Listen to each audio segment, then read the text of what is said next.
because I'm going to read this book about this communication and this and this and this. It's like you're better off just cultivating your own self of you know, who you are and what you do. And look for consistency in yourself too. It's like church, right? Like you go to church and you're all fired up and everything's awesome for like a day or two, and then by like Tuesday you're back to your old self, and then you keep having to go back to the well again. It's like, and if you just cultivate like a stable sense of who you are, you wouldn't constantly have to be going to do that. And try to be objective in the long run too. It's like, you know, school. It's like it kind of sucks, right? There's definitely stuff you don't want to do, but it's part of the long run of you being a healer and you getting to do the things you love. And just have some gratitude. I mean, how many people in the world would love to be here? That would love to be able to afford this, would love to have a car, would love to be able to have the access to the knowledge that you guys are getting to. Like, how many people live in third world countries that they would love to do this kind of stuff and they can't? You know, it's very easy to get into that scarcity mindset and be like, oh, poor me, I have to do homework and stuff like that. Like, it's just part of the journey. Just roll with it. You know, it'll get better. And then sometimes it'll get worse. And that's cool too, because when it gets worse, it'll get better again. You know, it's just part of the journey. There'll always be, like, it never gets better, right? You just get better at handling things.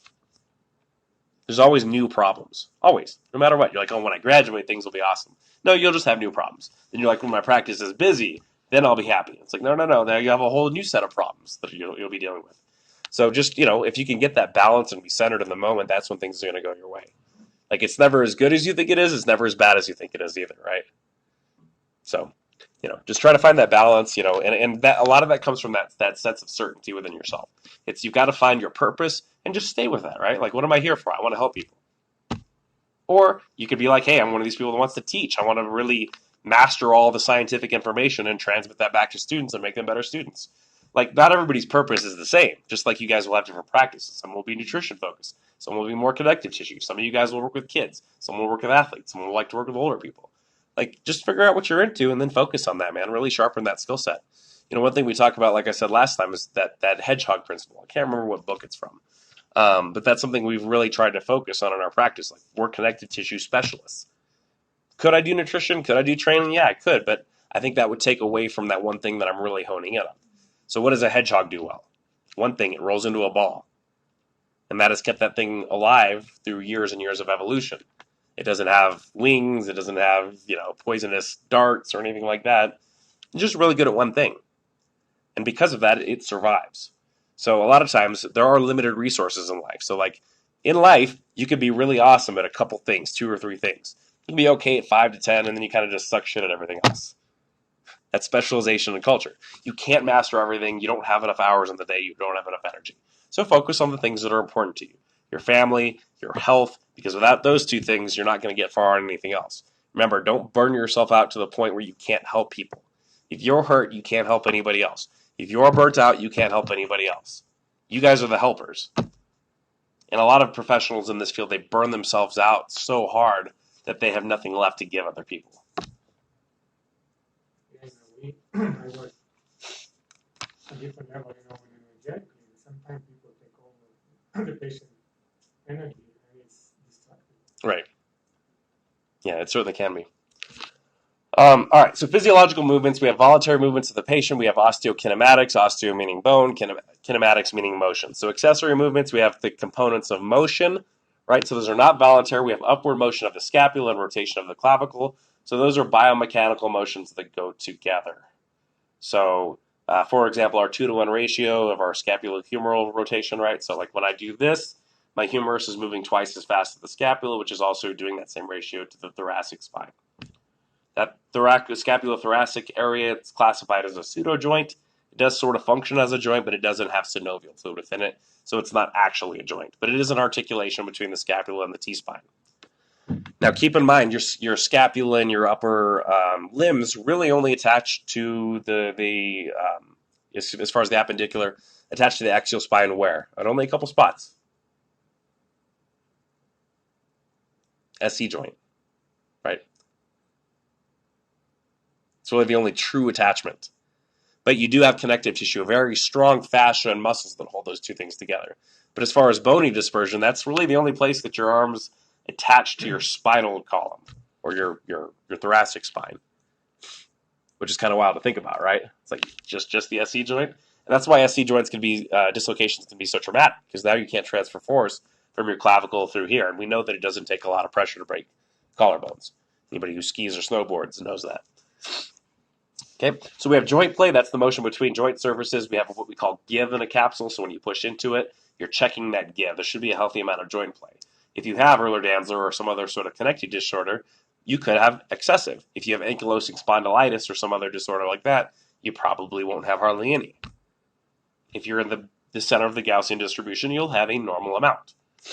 So this cannot be performed actively by the patient. We have distraction, sliding, compression, rolling, spinning, and those are sort of the arthrokinematics of certain types of joints. You have a lot of different types of joints. We have ganglionoid, we have saddle joints. Those are test questions. You don't really necessarily need to know those in clinical practice. But memorize them. You'll regurgitate them for your boards. In the real world, it doesn't matter if you can classify certain types of joints. Right? It matters if you understand how they work, though. If you don't understand how the humerus rotates on the shoulder blade, in the shoulder socket, you're going to have a hard time understanding kinematics there. So we can do different types of procedures. They have MUA, so manipulation under anesthesia. That is a way to basically fight over those muscle spindle responses. This is typically done by a medical doctor who's an anesthesiologist and a chiropractor. So they'll knock them out and they'll do joint manipulations while they're unconscious. So this is particularly effective for like frozen shoulders or other areas where there's a lot of guarding or pain response from. But, there are people that do have joint fixations in the neck or the spine. There's limited research that sort of follows it. There's a lot of good anecdotal data. A lot of insurances don't like to pay for it because it can be expensive because anesthesia is expensive. And there is a higher risk of death and other dysfunction because of the anesthesia itself. Like there's a lot of people that have reactions to those kinds of things. It stays in the system for a long time. Yeah, it can. And the other thing too is like when you're doing an MUA is like there's no feedback either. So you could be breaking through joints that the reason why it's painful is it's protecting it. So, there's risks and benefits to both. So you can also do muscle energy. We have active contractions of deep muscles that attach near the joints and whose line of pull can cause accessory motions. So that's like cueing isometric contractions. You can also use those with active release techniques and passive release techniques as well. So passive release techniques, you can do pin and stretch while they're not doing it, like you pin and stretching it, or you can have them move through the range as well, which is a trademark technique. We're not going to call it that because I don't pay the recertification fees anymore. But there is a technique out there called something similar. Actually, I think MAT has a certification as well now, muscle activation technique. So, pretty much any combination of words that you can think of, be careful with what you call them. Most likely they're trademarked, and if you use them inappropriately, you can be sued. So unless you're certified in active release technique or a muscle activation technique, don't call them that. Okay. The concepts are nothing new. They've been around forever. You guys have probably done them instinctually, and they've been taught forever by manual therapists throughout the centuries. Basic concepts of joint motion, again, arthrokinematics, arthro meaning joint, kinematics being motion. Joint shapes, we have, it's supposed to be ovoid, not avoid. So one surface is convex, the other one is concave. That's like the hip, the metacarpal, the phalanx. So we can see the head of the femur, how it sits into the hip socket right there, and it gives us all ranges of motion. So aside from the shoulder joint, the hip has one of the greatest ranges of motion in the human body, primarily circumductive. So when we have labral damage or arthritis, we lose the ability to move in some of those directions. And that's a tricky one too because it's also a constant weight-bearing joint. One thing to be careful of is I see a lot of people doing hard hip distractions.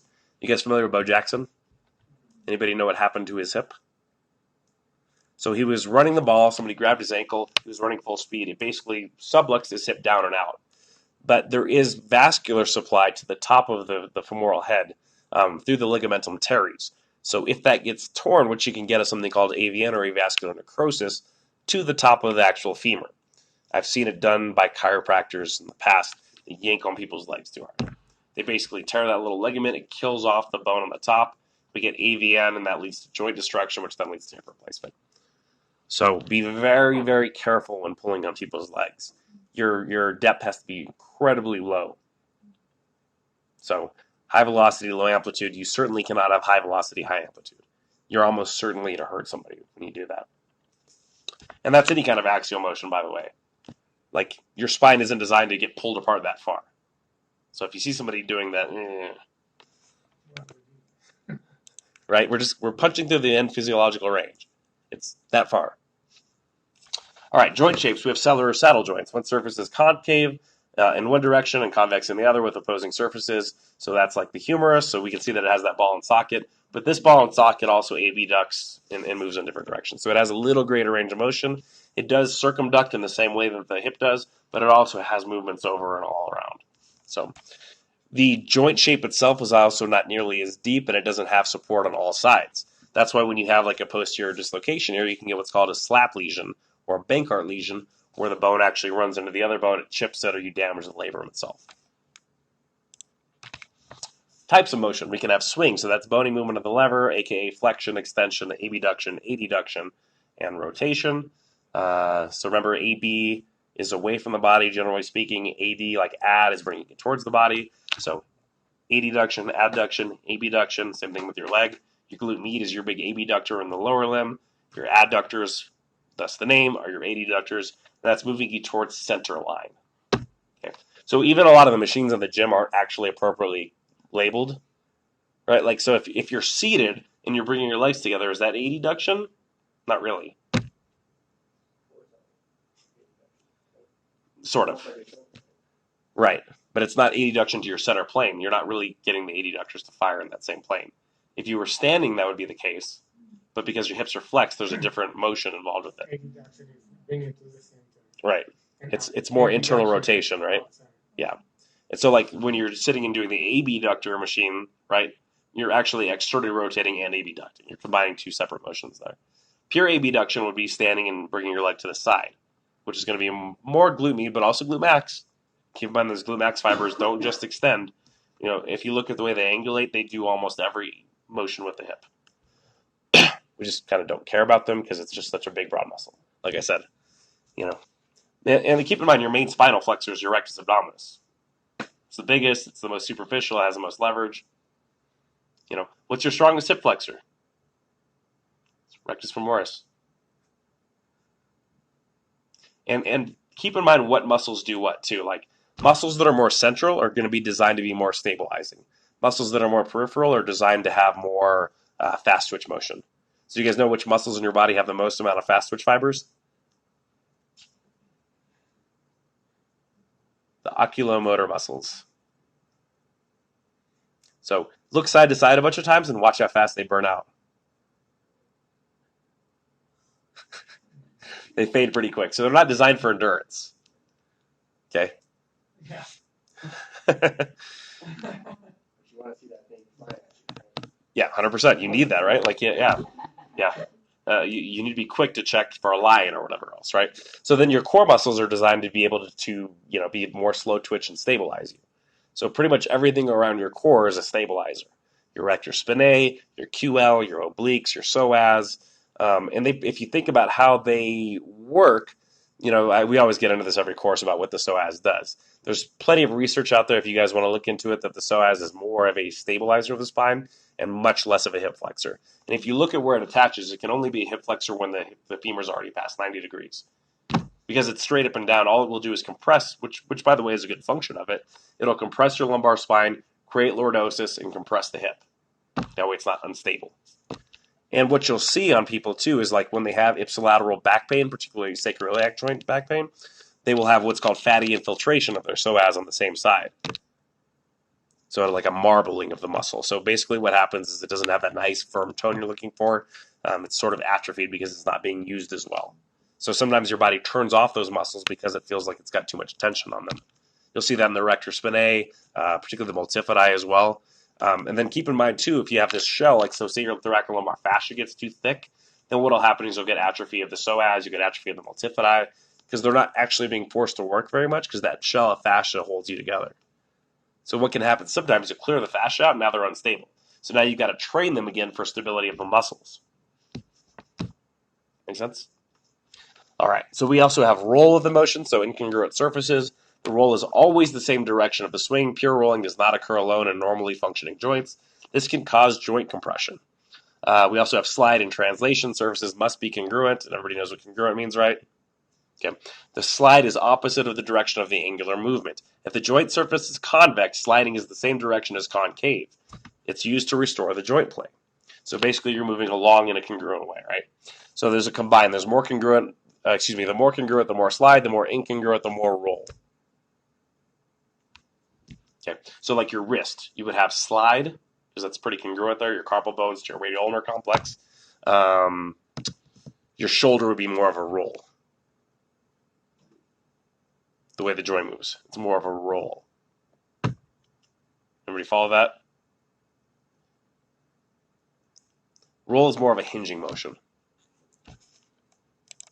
So we have joint motions. We can also have spin. So that's rotation of a segment about a stationary mechanical axis. So think about like your. We went with others also, so you can probably go faster on it. It's also at biomechanics. Okay, cool. Sorry, I'm not in that class. Oh, you're right. So I can, we have these slides, so I can go over them. You're right. I'm sorry. It's okay. I can go over them. Okay. So effects of joint motion, we have it maintains extensibility and tensile strength of the articular and periarticular tissues. What does periarticular mean? Around, outside, right? So your periosteum is the outside of the bone. Your perineurium is the outside of the neuron. It provides sensory and input relative to static position and sense of speed of movement. What else do we call that? What's the buzzword in the fitness field? Proprioception, right? It gets thrown around.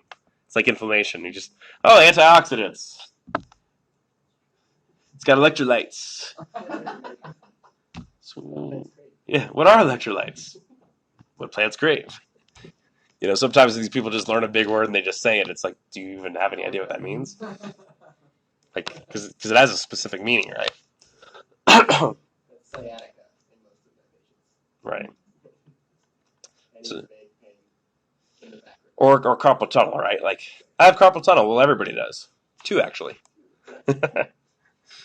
So, all right. So it gives us a sense of direction or movement. This is important for balance. We also, incorporate that with our inner ear.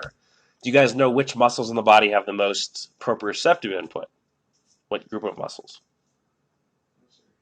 Okay. The suboccipital triangle muscles. The suboccipital triangle. So your splenius capitis, your rectus capitis. So it needs to be able to hold your head in a position that keeps you equal to the horizon. We also have something called the riding reflex, right? Like riding the ship. So your eyes find the horizon and make it equal. We have a lot of predictive built-in survival mechanisms that allow us to judge distance because we actually see in 2 dimensions. You don't actually see in 3D, correct? Your brain perceives 3 dimensions by size and by shadows. That's why those optical illusions like MC Escher can throw you off so much. Because the shadow means the sun is over your head, which gives you some sort of direction of up or down, and then the size gives you a direction of forward and back. And your brain subconscious is able to pick that up. But you actually only see in 2 dimensions. Which is kind of wild to think about. That's also why like certain types of, like you don't see in 4K. That's why 4K video looks better than real life. Because you actually can't see like that with your eyes. And same thing with frame rate speed. Like if you get up into 60 FPS, it looks unnatural because your eyes don't actually work at that kind of a frame rate speed. So it's kind of cool that we can create technology that's like better than us, right? All right. So yeah, those things that. Ligaments also have quite enough susceptible stimuli. Yeah. So you have a lot of receptor on that end. Yeah, they certainly have some. The more I look, the more I discover about this. But at first I thought, those ligaments are just like a string. Yeah, all they do is hold you in place, right? Tied it up. But I realize they're much more. Well, and they have feed forward and feedback with muscles. So when it feels unstable, what it'll do is it'll fire that spindle to make the muscle protect it. So it is very important for survival mechanisms and things like that as well. So and particularly the fibrous capsule of the joint is which blends with a lot of ligaments in a lot of areas. Like they're not necessarily discernible. Like we like to imagine all these ligaments are specific and unique. Like your MCL kind of just blends into the rest of the ligaments in the leg. It's not so pretty as an anatomy chart. If you've actually cut open cadavers, like it's not so cut and dry. Your UCL, like the ulnar collateral ligament, it's kind of a bundle of fibrous tissue there. It's not so, specific to one motion. And that's why there's some level of fallacy in orthopedic testing. Like they're not very reproducible. Like we use them because they're somewhat useful, but they're a tool. Like if you look at all the research behind orthopedic testing, like they're not really all that great. Also, interreliability between MRI readings is not really all that great either. So, we had a patient a while back, injured the knee, skied down the mountain, couldn't extend it all the way, went and got an MRI. The first one said negative. They said, oh, I don't know, let me get another read on it. Checked it again. Oh, torn ACL. Set up a surgery, got a third opinion, said, I don't think so. Okay. So we ended up treating him. It was a popliteal tendon partial tear with a strain. Cleared that out, and he could extend all the way. What was my indicator of why I didn't think it was an ACL tear? Aside from, because the test was sort of positive, but it was positive on both knees. Like we had an anterior drawer test on both knees. Because they were able to ski down the mountain. Okay. So without an ACL intact, that tibia is going to slide every time you try to put pressure down on it. So that was my indicator, right? Like there's clinical clues along the way that you got to work through. Kind of like they were still skiing when yeah, hurt. she fell, popped it, was up on the mountain, and skied all the way down the mountain. Right. Sorry. So your quad can protect in that motion, but only against conscious positioning. So your ligaments end up having to protect you and your muscles aren't able to protect you. So like your ligaments are susceptible, say like somebody slides into your leg when you're not ready for them. Because your muscle isn't able to contract enough to protect it. So like your quad can do a similar motion, especially in conjunction with the hamstring, as the ACL. It can keep that tibia from shifting. But only if you're consciously aware enough to engage it. But with skiing, there's no possible way you could always have those muscles firing the whole time. Because you don't know exactly where you're going to land every single time. Which means that tibia will slide. When it does, your leg will give out and you'll go down. And if you had a partial tear, it'll become a full tear. So the interreliability of the radiographers, and that's what they do. They're way better than I am. I can't read an MRI for crap. I trust the radiologist generally. But I'm using that as a tool just like I use my orthopedic testing and especially my history, right? Does it make sense? Does the injury mechanism make sense when I look at the orthopedic testing and the history and the presentation and the pain and where they're showing me what's wrong?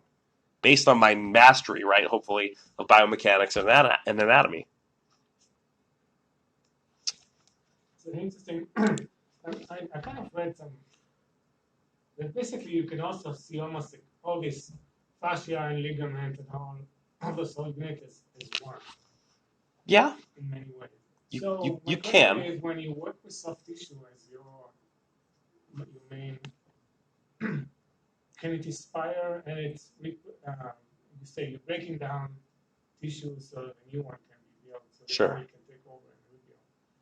Is this can inspire the ligament to do some good things? Maybe in certain types of ligaments. Not all ligaments are the same. So, for example, like we call it the patellar ligament, but histologically it's a tendon. So technically it is bone to bone, right? It is your patellar bone to your tibia. But histologically it has much more similarity to tendon because it is the continuance of the quadricep muscle. We call it a ligament because we have to use the words in our limited language. Your nuchal ligament, right? The one that checks here, it is a ligament, but it has a lot more in common with tendon and fascia compared to your ACL, which is a very pure ligament. It doesn't have any stretch. It doesn't have elastic properties. So it depends on the type of ligament. We use that word, but ligaments are very different. Just like muscles are different, right? You have smooth muscle, you have cardiac muscle, you have skeletal muscle, fast twitch, slow twitch. So some will respond to certain things and some won't. So the answer is sometimes.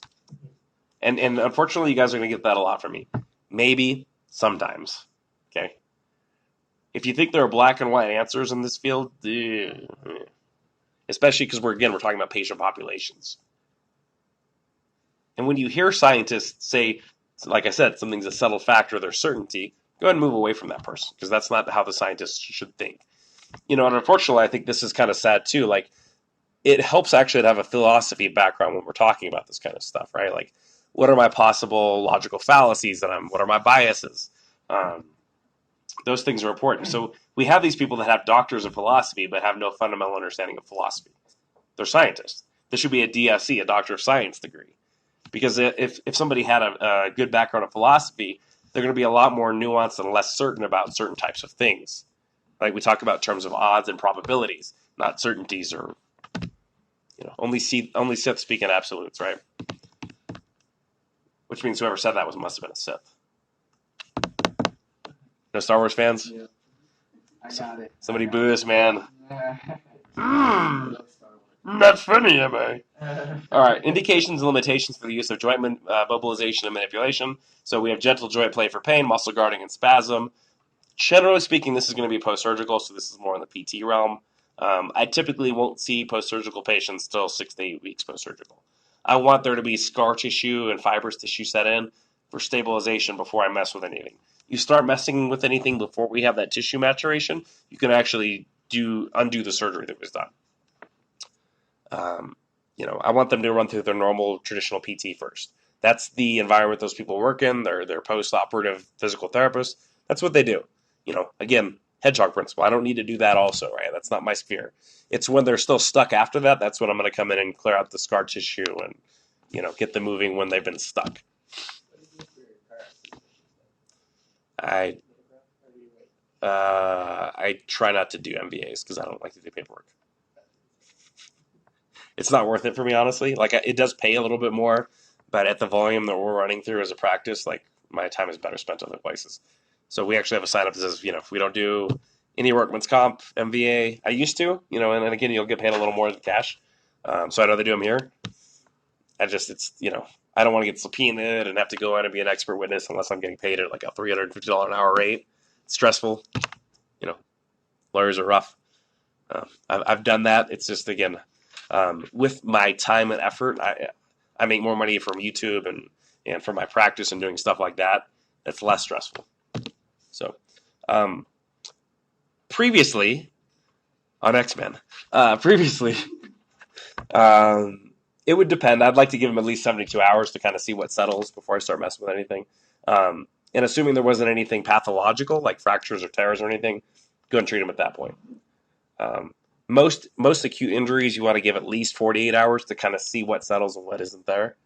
I like 72 generally, but, that'll depend on your preference.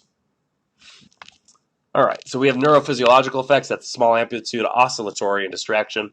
That can stimulate mechanoreceptors and may inhibit nociceptive stimuli. Again, this goes back to pain gate theory, right? Everybody familiar? Pain gate theory?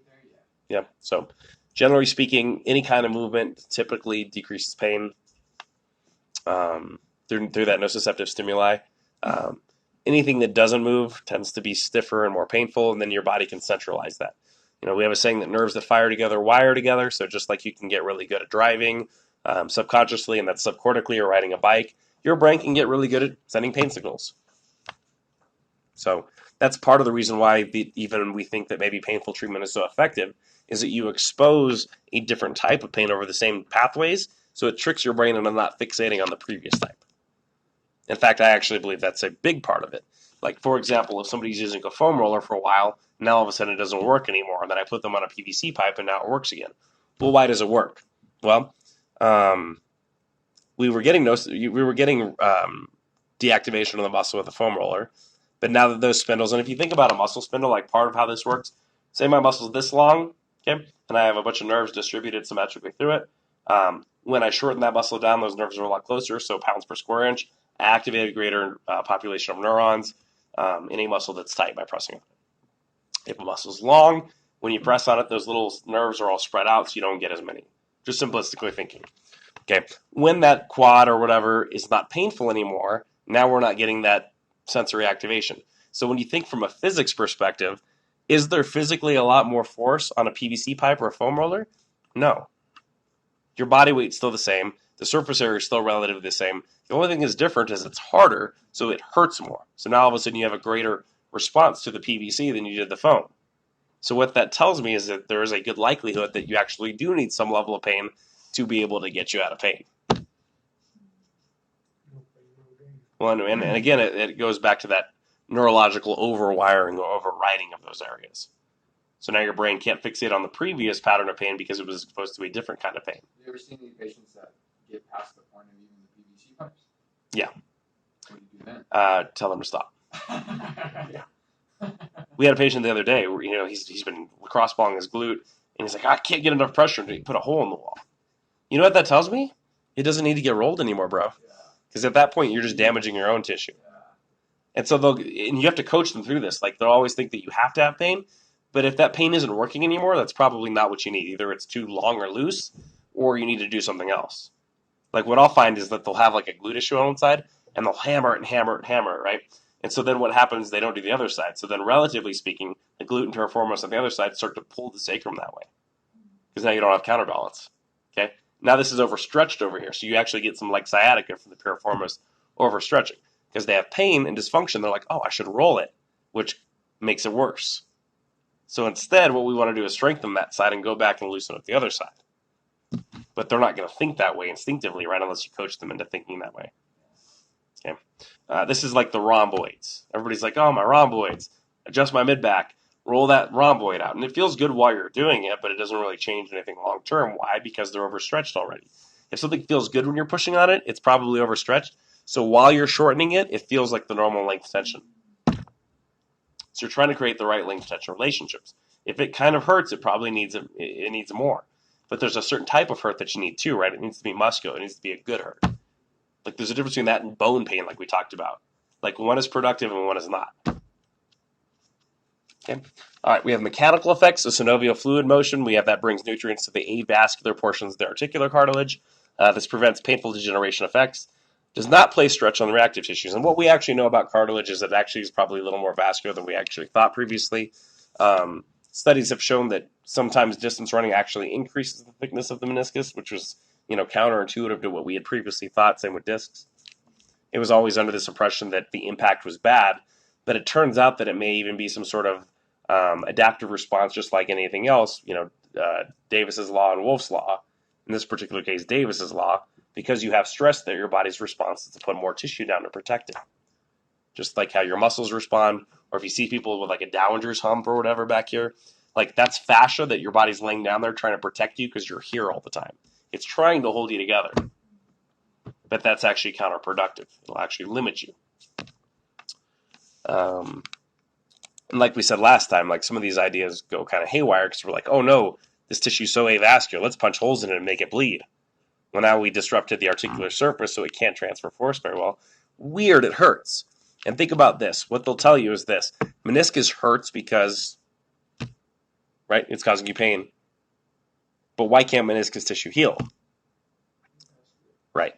So how can something hurt that doesn't have a blood supply? Because nerves need constant blood supply. If it doesn't have blood supply to it, it basically cannot hurt because nerves that send pain signals require glucose and oxygen.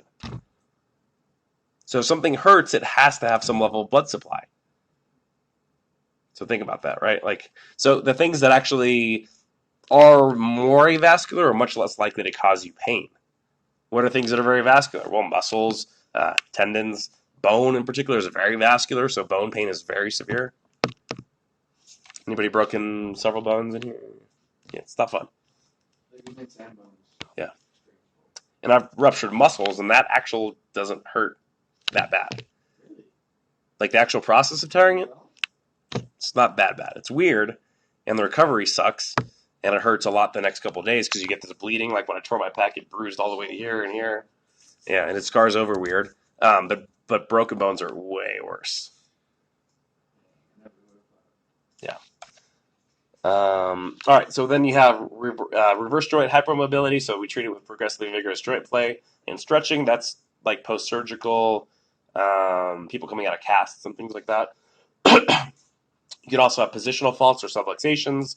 When we say subluxation, in this sense, we're not talking about like chiropractic subluxations. We're talking about a malposition that's less than a dislocation, but also not a perfect fit.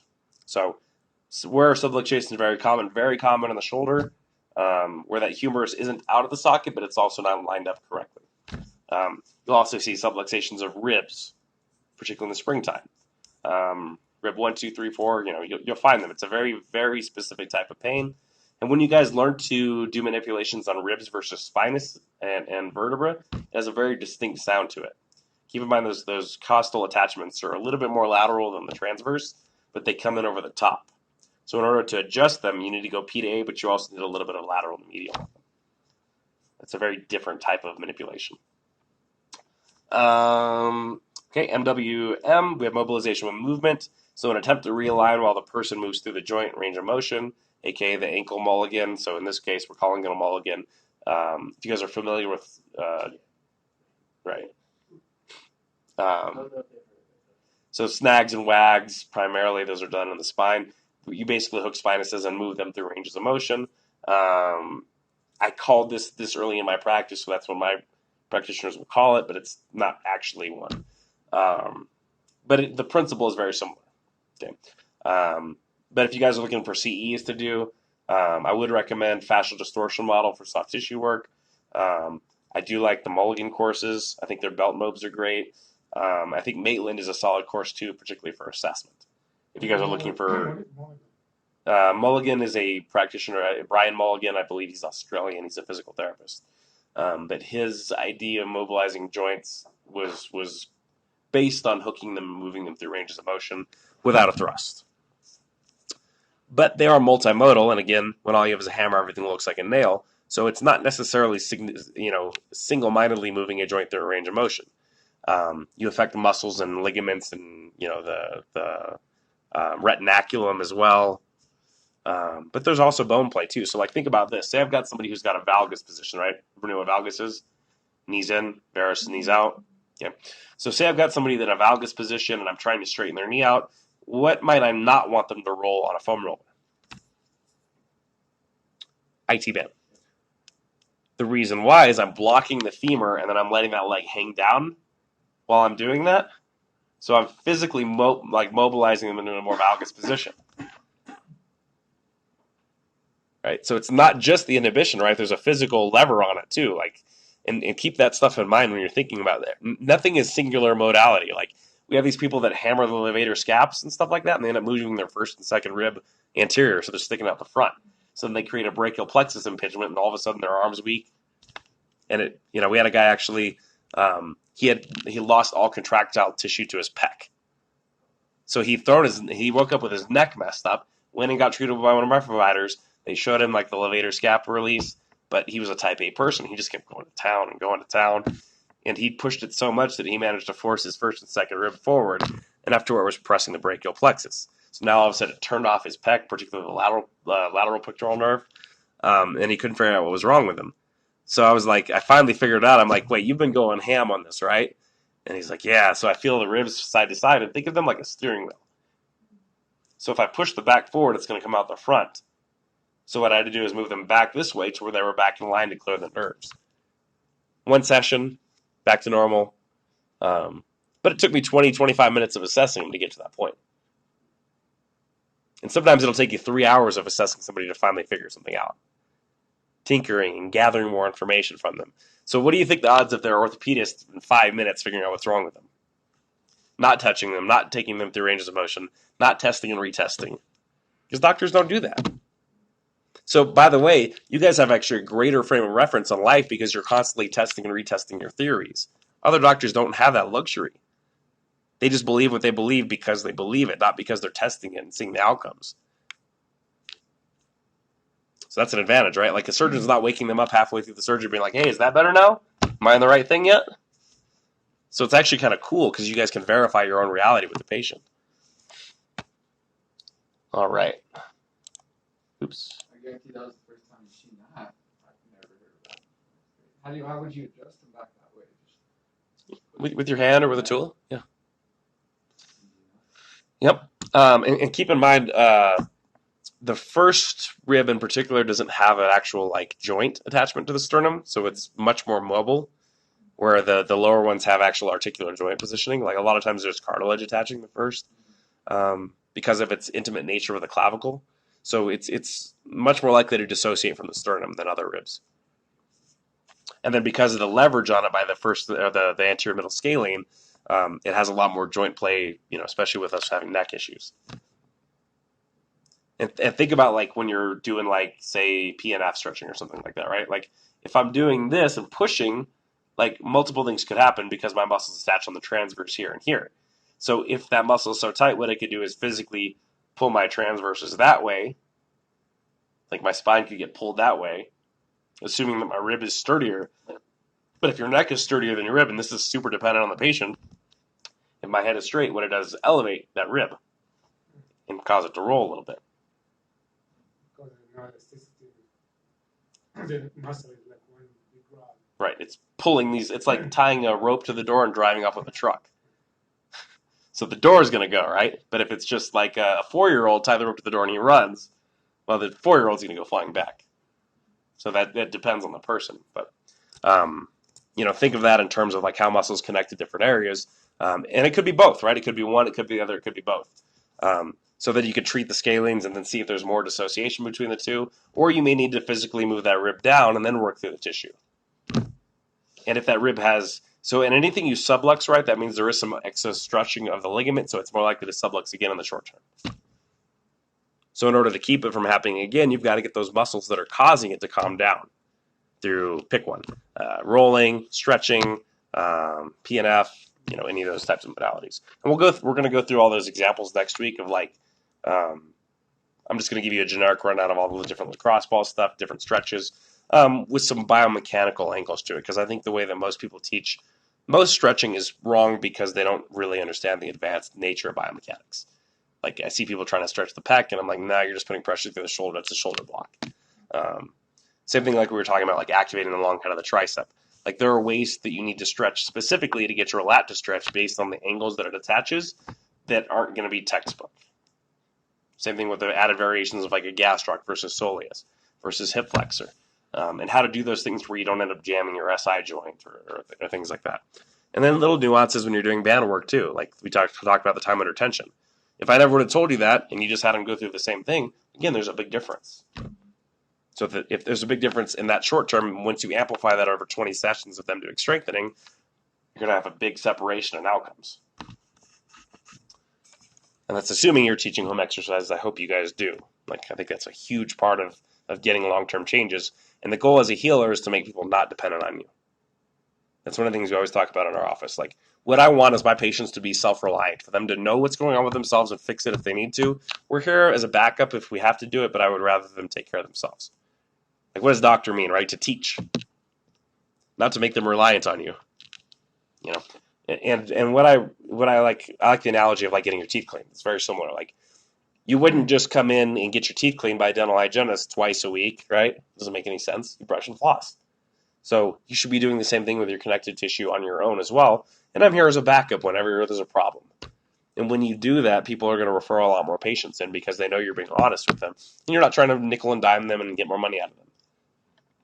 In fact, I actually have the opposite. I have to like tell people, I'm like, listen, I'm not kicking you out. This isn't a closed door policy. If you feel like you need a tune-up, we're here. Because I don't want them to feel like, oh, I can't go back. I'm not allowed to go back, So, as you correct, we overcorrect a lot. So say this is the right path. You're going to go whoosh, whoosh, whoosh, whoosh. Well, what you eventually want to get to is like these overcorrections are very subtle.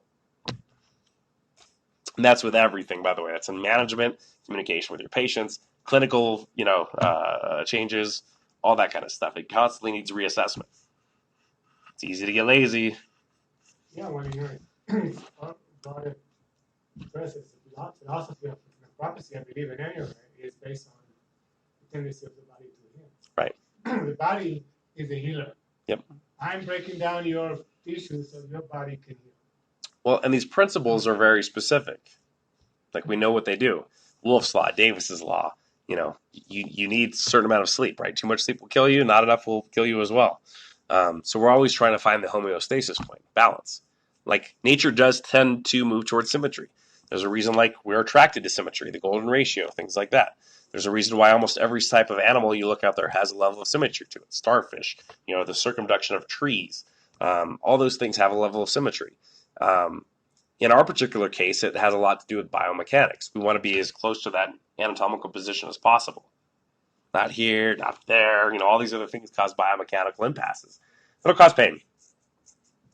And not only pain necessarily, too, right? You can block lymphatic flow. You can have vascular changes, which can cause, poor circulation and fungal infections in the feet if you have bad circulation.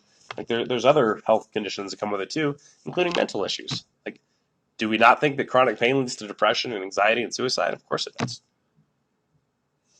So while you're not treating depression or anxiety, you could certainly help make that person's life better in those ways. And you'll actually save more lives than you think you will, not even knowing it. Almost done. All right, so one of the things with the limitations of the joint manips and mobs is you cannot change the disease process. Maybe. Most likely not, but I think sometimes you actually can. If you have a biomechanical impasse where it's constantly rubbing and you're getting more irritation than you're getting healing, and then you stop the irritation, it is possible for your body to heal some of that tissue, particularly muscle and tendon, but maybe even cartilage. We don't really know.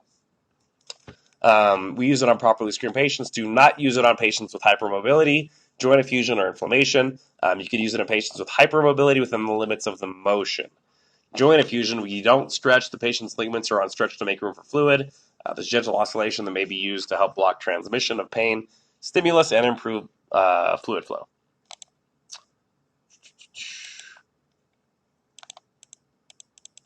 There's actually way more of these than I thought. Whoops. All right, well, you guys have these slides. I think most of this stuff is common sense at this point.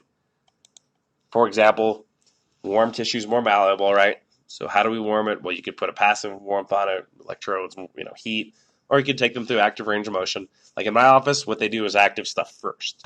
They roll out, they check everything, and actually that works really well for me because if there's stuff left over, I know it's not from them not rolling the big broad muscles. It actually means that I have to work less on the muscles too. I can kind of lock in on the smaller stuff. I struggle more when I take a patient fresh that hasn't gone through rehab to fix them. Like a lot of times Maya will have them 75% better by the time they come in my office. I like that.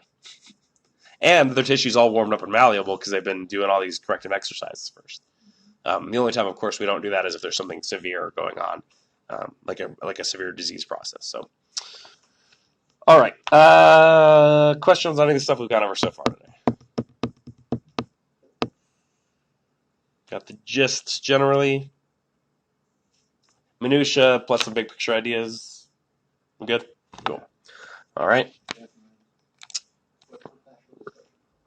It is a technique course. Yeah. So Stephen Topaldo's